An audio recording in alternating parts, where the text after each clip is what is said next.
নবম ও দশম শ্রেণীর শিক্ষার্থীবৃন্দ, আশা করি সবাই তোমরা কুশলে আছো। তোমাদের গণিত ক্লাসে স্বাগতম জানাচ্ছি।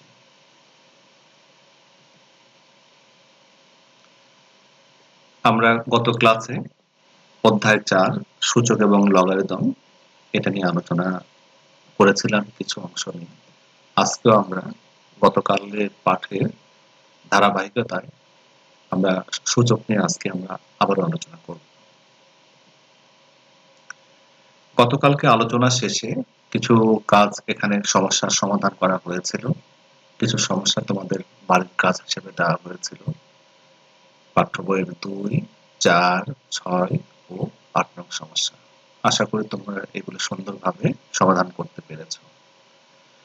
যদি কোনো সমস্যার সমাধান করতে অসুবিধা হয় তোমাদের, সেক্ষেত্রে তোমরা এই ভিডিওর নিচে সুন্দর করে তোমরা কমেন্ট করবে এবং সেই কমেন্টে তোমার নিজের নাম এবং শ্রেণীর রোল উল্লেখ করবে।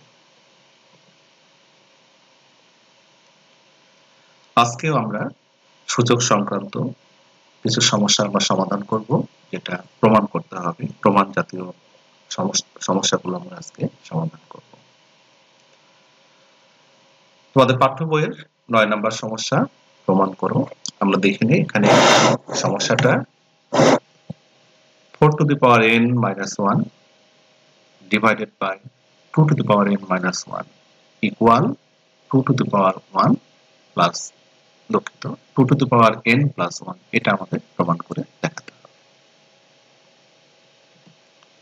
তোমরা জানো প্রমাণ করার ক্ষেত্রে আমরা সাধারণত বেশিরভাগ সময় লেফট হ্যান্ড সাইড ধরে কাজ করি। আমরা এই ক্ষেত্রেও তাই, লেফট হ্যান্ড সাইডে যা ছিল আমরা এটা নামিয়ে নিয়েছি। লক্ষ্য করো লেফট হ্যান্ড সাইডে কি আছে, আমরা দেখতে পাচ্ছি যে 4 to the power n, আবার নিচে আছে 2 to the power n। এখানে নিচেটাতে 2 হচ্ছে বেস, কিন্তু উপরে বেস আছে কত? 4। আমরা 4 কে কিন্তু ভাঙলে 2 এর উপর স্কয়ার, অর্থাৎ 2 একটা বেস আমরা এখান থেকে বের করতে পারবো। দেখো দ্বিতীয় লাইনে আমরা সেটাই করেছি, 2 এর উপর স্কয়ার, তারপর পাওয়ার n আছে। শুধু এইটুকুই ভেঙেছি, অন্য জায়গায় কোনো ভাঙার প্রয়োজন হয়নি। অর্থাৎ 4টাকে ভেঙে 4 কে ভেঙে 2 টু দ্য পাওয়ার 2 স্কয়ার করা হয়েছে। 2 স্কয়ারের উপরে পাওয়ার যে n ছিল, nটাকে ভিতরে নেওয়া হয়েছে, স্কয়ারটা বাইরে দেওয়া হয়েছে। ফলে এটা একটা সূত্র হয়েছে, মানে 2n হোল স্কয়ার মাইনাস 1। এটাকেও যদি আমরা স্কয়ার বলি তাহলে কি হয়? এটা a স্কয়ার মাইনাস b স্কয়ারের ফর্মুলা হয়। আমরা সেটাই করেছি। a square minus b square ফর্মুলার কারণে দুটো আমাদের হয়েছে a plus b into a minus b। এটা আমাদের হয়েছে, অর্থাৎ 2 to the power n plus 1 into 2 to the power n minus 1। লক্ষ্য করো এখানে নিচে হর আছে 2 to the power n minus 1 এবং উপরেও আছে 2 to the power n minus 1। অর্থাৎ এটা দিয়ে যদি আমরা ভাগ করি হর দিয়ে এই অংশটা, তাহলে ভাগ করলে অ্যান্সার হয় 1। অর্থাৎ আমাদের এই ডান পাশের অংশে 1 হচ্ছে, অর্থাৎ আমাদের রয়ে গেল 2 to the power n plus 1। আমাদের রয়েছে 2 to the power n plus 1, এটাই আমাদের অ্যান্সার। আশা করি তোমরা এটা সুন্দরভাবে বুঝতে পেরেছো। আমরা পরের সমস্যায় চলে যাই। সমস্যা নম্বর 10, এটাও প্রমাণ ভিত্তিক। আগেই বলেছি আজকে যে সমস্যাগুলো আমাদের আছে সবগুলো সমস্যা আমরা প্রমাণ করব। একটু আগে যেটা ছিল 9 নাম্বার, সেখান থেকে 10 নাম্বারটা একটু ভিন্ন প্রকৃতির। তো আমরা আগে সমস্যাটা আগে লেফট হ্যান্ড সাইড আমরা উঠিয়ে নিই, তারপর আমরা আলোচনায় আসবো। আমরা লেফট হ্যান্ড সাইড উঠালাম। এখন আমরা লক্ষ্য করি, খুব গভীরভাবে আমরা দেখবো। এখানে আমরা দেখতে পাচ্ছি যে প্রথমে আছে ভিত্তি 2 এর উপরে পাওয়ার 2p প্লাস 1, এরপর ভিত্তি 3 2p প্লাস q, এরপর ভিত্তি আছে 5, তারপর পাওয়ার p প্লাস q এবং ভিত্তি আছে 6 পাওয়ার p। লক্ষ্য করো 2 কে ভাঙানো যায় না, 3 কেও ভাঙানো যায় না, 5 কে ভাঙানো যায় না, কিন্তু 6 কে ভাঙানো যায়। ভাঙানো অর্থাৎ মানে উৎপাদক করা যায়। 6 কে ভাঙলে আমরা কত পাই? 2 আর 3 পাই। আমরা এই অংশটা আমরা মানে পরের লাইনে, দ্বিতীয় লাইনে আমরা এটা ভেঙে নিব এবং ঠিক নিচে এবার হরের দিকে লক্ষ্য করো। হরের দিকে প্রথমে 3 আছে, 3 কে ভাঙানোর প্রয়োজন নাই। 6 আছে, আমরা 6 কে ভাঙলে কি পাবো? 3 into 2 6। 10 কে আমরা ভাঙাবো, 10 কে ভাঙলে পাবো কত 5 ইনটু 2 এবং 15 কে আমরা ভাঙাবো, 15 কে ভাঙলে আমরা পাবো 5 ইনটু 3। আমরা ওইভাবে ভেঙেছি। এবার নিচে লাইনটাতে লক্ষ্য করো, একবার আমি পড়ে যাচ্ছি, দেখো তোমরা সুন্দরভাবে ধীরে ধীরে তোমরা দেখো। 2 এর উপরে পাওয়ার 2p প্লাস 1 ইনটু 3 এর উপরে যা ছিল 2p প্লাস q, 5 এর উপরে p প্লাস q। এবার 6 কে ভেঙেছে, লক্ষ্য করো 6 কে ভেঙে 3 two the power p into 2 two the power p।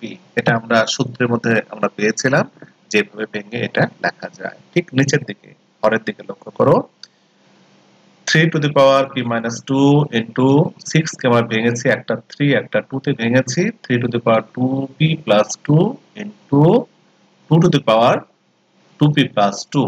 10 কে ভেঙেছি আমরা, 10 কে ভাঙলে 5 এবং 2 পেয়েছি, আমরা দুটা উৎপাদক পেয়েছি, তাহলে 5 to the power p 2 to the power p। 15 কেও ভেঙে পেয়েছি, 5 to the power q into 3 to the power q। এখন আমরা যে কাজটা করব, উপরে লবের দিকে লক্ষ্য রাখো, যে যদি এক জাতীয় ভিত্তি থাকে তাহলে গুণের নিয়মটা আমরা ব্যবহার করব এবং নিচেও তাই, গুণের সূত্রগুলো আমরা ব্যবহার করব। সূচকের যে সূত্রগুলো দিয়েছিলাম প্রথম প্রেজেন্টেশনে বা প্রথম ক্লাসে, যে সূত্রগুলো তোমাদের লিখে দিয়েছিলাম সেই সূত্র আমরা ব্যবহার করব।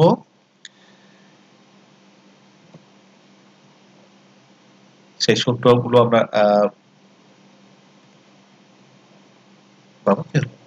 আটকে গেল তো,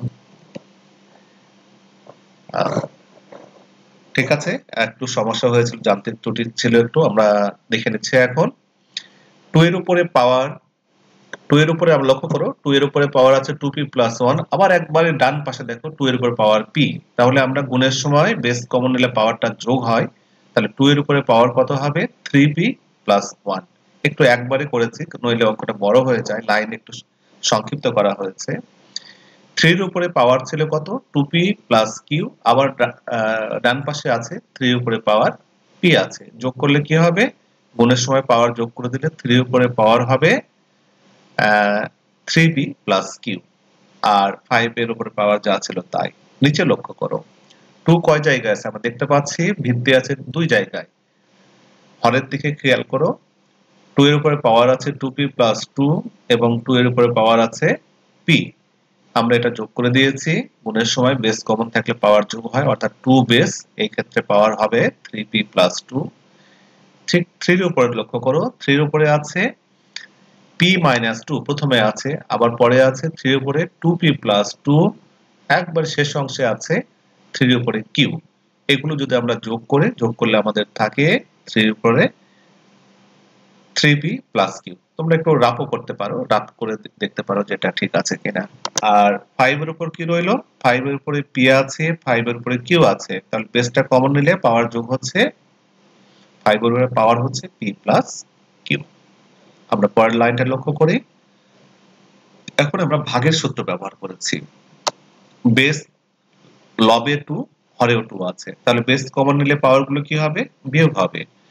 তাহলে সেই ক্ষেত্রে কি হচ্ছে 3p প্লাস 1, নিচে ছিল কি 3p প্লাস 2, এটা মাইনাস হয়ে গেল, মাইনাস 3p মাইনাস 2। ঠিক একইভাবে 3 এর ক্ষেত্রেও আমরা মাইনাস করে দিয়েছি এবং 5 এর ক্ষেত্রে, অর্থাৎ ভিত্তি যখন 5 ছিল সেখানে আমরা পাওয়ার মাইনাস করেছি। লক্ষ্য করো 2 এর উপরে পাওয়ার 3p মাইনাস 3p কেটে গিয়েছে, অর্থাৎ একটা প্লাস একটা মাইনাস, আর প্লাস 1 মাইনাস 2, এই ক্ষেত্রে কি থাকে 2 এর উপরে পাওয়ার থাকছে মাইনাস 1। 3 এর উপরে পাওয়ার সব কেটে যাচ্ছে, দেখো তোমরা, plus 3p minus 3p plus q minus q কেটে 3 এর উপরে পাওয়ার 0। ঠিক একইভাবে 5 এর উপরে তাই পাওয়ার 0 হয়েছে। আর তোমরা সূত্র দেখেছো যে আমরা এখন এখানে সূত্র ব্যবহার করব, যে ঋণাত্মক সূত্র ব্যবহার করলে কি হবে 2 এর উপরে মাইনাস 1, অর্থাৎ ঋণাত্মক সূত্র, এবং এগুলো শূন্য ঘাত জাতীয় সূত্র, এটা আমরা শিখিয়েছি। লক্ষ্য করো যে 2 এর উপর পাওয়ার মাইনাস থাকার জন্য এটা বিপরীত করলে কি হবে 1/2 হবে, আর 3 এর উপরে পাওয়ার 0 অর্থাৎ 1, 5 এর 1, এগুলো লেখার দরকার নাই, কারণ 1 দিয়ে সব গুণ করলে 1 এ হয়, সেই ক্ষেত্রে হাফ অ্যান্সার। তো আশা করি তোমরা এটা বুঝতে পেরেছো। প্রয়োজনে তোমরা ভিডিওতে দেওয়া আছে, তোমরা ধীরে ধীরে দেখে এটা রপ্ত করার চেষ্টা করবে। আমরা পরবর্তী সমস্যায় চলে যাই। সমস্যা নাম্বার 12। তোমাদের সব কিন্তু পাঠ্য বই থেকেই করানো হচ্ছে আপাতত। তোমাদেরকে বলে রাখি, পাঠ্য বইয়ের গুরুত্বপূর্ণ সমস্যাগুলো সমাধান করার পরে এটা আমার টোটাল 4টা ক্লাসে আমি শেষ করব এই 4.1 অনুশীলনী। এখানে আজকের এটা লেকচার 2 নম্বর লেকচার চলছে। আমরা 4টা ক্লাসে সৃজনশীল সহ এটা আমি শেষ করব। তো লক্ষ্য করো শিক্ষার্থীরা, এটাও প্রমাণ করতে হবে। আমরা লেফট হ্যান্ড সাইডটা উঠিয়ে নেই। লেফট হ্যান্ড সাইড উঠানো হয়েছে। এবারে দেখো, খুব ভালো লাগছে যে সবগুলোর ভিত্তি কিন্তু এ, তার উপর পাওয়ার বিভিন্ন ধরনের পাওয়ার আছে, অসুবিধা নাই, সব এক জাতীয় ভিত্তি আছে। তাহলে আমরা প্রথমে আমরা কি করব, প্রথম অংশ 3টা অংশ দেখতে পাচ্ছি যে এর উপরে পাওয়ার পি প্লাস কিউ এবং নিচে আছে এর উপরে পাওয়ার 1। এখানে ভাগের সূত্র আমরা ব্যবহার করব। ভাগের সূত্র ব্যবহার করার জন্য কি হচ্ছে, বেস এ পাওয়ার হচ্ছে পি প্লাস কিউ, উপরেরটা মাইনাস পাওয়ার নিচেরটা 2r। ঠিক বলার অপেক্ষা রাখে না, একইভাবে মধ্য অংশটাও একইভাবে হয়েছে এবং ডান পাশের অংশটাও একইভাবে হয়েছে। এবার লক্ষ্য করো, সব গুণ আকারে আছে, ভিত্তি আছে কি, সবারই ভিত্তি আছে। তাহলে গুণের সময় ভিত্তি বা বেস যদি আমরা কমন নেই, পাওয়ার গুলো কি হবে, যোগ হয়ে যাবে। অর্থাৎ ভিত্তি এই ক্ষেত্রে হবে আমাদের একটা এবং সবগুলো পাওয়ার আমরা যোগ করে দিয়েছি। এই যোগ করার ফলে আমরা দেখতে পাচ্ছি যে এখানে পি যেমন দুই জায়গায় আছে, প্রথমে এর উপরে পাওয়ার আছে পি, আবারও ডান দিকে দেখতে পাচ্ছি মাঝের দিকে বা ডান পাশে পি আছে। তাহলে অর্থাৎ পি পি যোগ করে দেবো, যে যেটা যেটা যোগ করা যায় যোগ করব, যেটা বিয়োগ করা যায় সেগুলো আমরা বিয়োগের কাজ করে নেব। আমরা যখন সুন্দরভাবে যোগ করলাম দেখা যাচ্ছে পি দুটা ছিল 2p, আবার মাইনাস 2p একটা রয়েছে ভিতরে 2p, কিউ আছে দুই জায়গায় 2q মাইনাস 2q, ঠিক একইভাবে আর হয়েছে। লক্ষ্য করো সবগুলো কেটে যাচ্ছে, 2p থেকে 2p বিয়োগ করা যাচ্ছে, 2q থেকে 2q বিয়োগ করা যাচ্ছে, 2r থেকে 2r বিয়োগ করা যাচ্ছে। অর্থাৎ সবগুলো বিয়োগ করে কি হচ্ছে, এর উপরে পাওয়ার 0। আমরা শূন্যর ঘাত আমরা জানি, সেই ক্ষেত্রে এর মান হবে কত, 1। আমরা 12 নম্বর সমস্যার সমাধান করলাম। এরপর আমরা চেষ্টা করি আরো একটা সমস্যার সমাধান করার জন্য। তোমাদের সমস্যা নম্বর 15 পাঠ্য বইয়ের। আমরা এটা প্রমাণ করতে হবে, আগেই বলেছি যে আজকে যে সমস্যাগুলো রাখা হয়েছে সবগুলো প্রমাণ ভিত্তিক। আমরা লেফট হ্যান্ড সাইডটা উঠিয়ে নেই, আগে লেফট হ্যান্ড সাইড আমাদের উঠানো হয়েছে। এবার একটু আমরা লক্ষ্য করি, আমরা দেখতে পাচ্ছি যে ব্র্যাকেটের ভিতরে আমাদের এরকম আছে x to the power p divided by x to the power q। এখানে ভাগের সূত্র আমরা ব্যবহার করব। শিক্ষার্থী লক্ষ্য করো যে আমরা একটা অংশ, 3টা পার্ট আছে এখানে দেখতে পাচ্ছি, সবগুলো একই রকমই দেখতে, আমরা একটা পার্ট একটু ভালো করে বুঝবো। অর্থাৎ ভাগের ক্ষেত্রে বেস যদি আমরা কমন নেই, পাওয়ার গুলো কি হবে, বিয়োগ হবে। দেখো এই কাজটাই করা হয়েছে। প্রথমে কি করা হয়েছে, x কমন নেওয়া হয়েছে, দুঃখিত, হ্যাঁ ভিত্তি নেওয়া হয়েছে, বেস কমন নিলে পাওয়ার কি হবে, বিয়োগ হবে। পাওয়ার কি হলো, p মাইনাস কিউ, সঙ্গে উপরে আর পাওয়ারের উপরে আরেকটা পাওয়ার ছিল আমাদের p প্লাস কিউ প্লাস আর, এটা আমরা লিখেছি। ঠিক এক একইভাবে একইভাবে লক্ষ্য করো মাঝের অংশটা বেস x, অর্থাৎ মানে বেস কমন নিলে পাওয়ার কি হবে, বিয়োগ হবে, কিউ মাইনাস আর ইন্টু কি হচ্ছে, কিউ প্লাস আর মাইনাস পি। পরেরটা আর বললাম না, একই ছিল। এবার লক্ষ্য করো যে p মাইনাস কিউ, প্রথম অংশটাকে লক্ষ্য করো, p মাইনাস কিউ, এটাতে কি করতে হবে, p প্লাস কিউ মাইনাস আর কে গুণ করতে হবে। এই গুণটা তোমরা রাপে করে নিতে পারো অথবা সূত্র ধরে গুণ করা যায়। অর্থাৎ p minus Q p plus Q, যেটা হচ্ছে p square minus Q square, রইল মাইনাস আর দিয়ে কি করতে হবে, p মাইনাস কিউ কে গুণ করতে হবে, গুণ করে নামাতে হবে। এভাবে 3টা অংশে, প্রথম অংশ, মাঝের অংশ এবং শেষের অংশ, 3টা অংশকে একইভাবে লিখতে হবে। এটা তোমরা ইচ্ছা করলে রাফ করেও করতে পারো। দেখো আমি গুণ করে দিয়েছি, গুণ করার ফলে প্রথমে সূত্র ফেলেছিলাম যে p minus Q p plus Q, অর্থাৎ p square minus Q square, আর মাইনাস আর দিয়ে p মাইনাস কিউ কে গুণ করার জন্য minus P R plus Q R হয়েছে। ঠিক একইভাবে মাঝের অংশও হয়েছে, একইভাবে শেষের অংশটাও হয়েছে। এখন কি আকারে আছে? এখন সব গুণ আকারে আছে। আমরা যে কাজগুলো করা ছিল যোগ মানে কিছুটা সূত্রের কাজ বা যোগ বিয়োগের কাজগুলো আমরা করে নিয়েছি। এখন গুণের সময় সবগুলোর বেস কিন্তু এক্স এক্স এক্স, অর্থাৎ বেস কমন নিলে পাওয়ার গুলো কি হবে? যোগ হয়ে যাবে গুণের ক্ষেত্রে। আমরা সূত্রগুলো আগেই দেখেছি যে এই সূচকের যোগ মানে গুণের সূত্রটা আমরা দেখেছি, সেখানে পাওয়ার গুলো যোগ হয়ে যায়। তাহলে এক্স এর উপরে পাওয়ার কি কি রইলো? তিনটা। প্রথমে ছিল P square minus Q square minus P R plus Q R plus মাঝের অংশটা প্লাস শেষের অংশটা, আমরা সবগুলো যোগ করে দিয়েছি। যোগ করার পরে আমরা দেখতে পাচ্ছি যে সবগুলি মোটামুটি কেটে যাচ্ছে, কারণ প্রথমটা আছে পি স্কোয়ার, আবার একটু ডান দিকের দিকে দেখো মাইনাস আছে পি স্কোয়ার, তাহলে পি স্কোয়ার কেটে যাবে। ঠিক plus Q square minus Q square plus R square minus R square, এভাবে সব রয়েছে, এবং P Q minus P Q সবই রয়েছে, অর্থাৎ কেটে কি হয়ে যাবে? পাওয়ার হবে এক্স এর উপরে 0, অর্থাৎ সূচকের যে শূন্য ঘাত তার মান হয় 1। এটা আমরা সূত্র দেখেছি, তাহলে এটার মান হচ্ছে 1, যেটা আমাদের রাইট হ্যান্ড সাইড, এটা প্রুভড হয়ে গেল। পাঠ্য বইয়ের মধ্যে যেগুলো ছিল সবগুলো হয়তো এখানে করা সম্ভব না, প্রায় আমি করে দিয়েছি। এরপরও আগেও বলেছি, যদি কোনো তোমাদের সমস্যা হয় এই ভিডিওর নিচে তোমরা সুন্দর করে তোমরা কমেন্টে লিখবা তোমাদের কি সমস্যা, এবং সেখানে তোমার নাম, শ্রেণী এবং রোল অবশ্যই উল্লেখ করবা। আমি তোমাদের জন্য যদি দেখি যে এটা সবারই একই ধরনের সমস্যা হচ্ছে, সেই সমস্যাগুলো আমি আবারও নতুন করে সমাধান করে দিব। আমরা কিছু বাড়ির কাজ দিই, প্রায় এই অধ্যায়ের বা এই অনুশীলনের প্রায় সমস্যাগুলি সমাধান করা হয়েছে। এখানে বাড়ির কাজ 11, 13, 14 ও 16। তোমরা কিন্তু যত্নের সঙ্গে এগুলি করার চেষ্টা করবে, এবং উভয় ক্লাসের স্টুডেন্ট 9 এবং 10 সবাই তোমরা এটা করার চেষ্টা করবে। 9 এ হয়তো এটা অর্ধবার্ষিকের সিলেবাসে নাও থাকতে পারে, কিন্তু এটা প্রয়োজন আছে।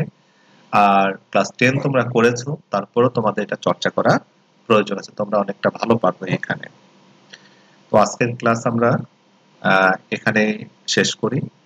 তোমরা অবশ্যই শুধু আমার ক্লাসে না, আমাদের সকল শিক্ষকেরা তোমাদের মানে বিষয়ভিত্তিক যে ক্লাসগুলো নিয়মিতভাবে তারা আপলোড করছে, সেই ক্লাসগুলো তোমরা নিয়মিতভাবে অনুশীলন করবে।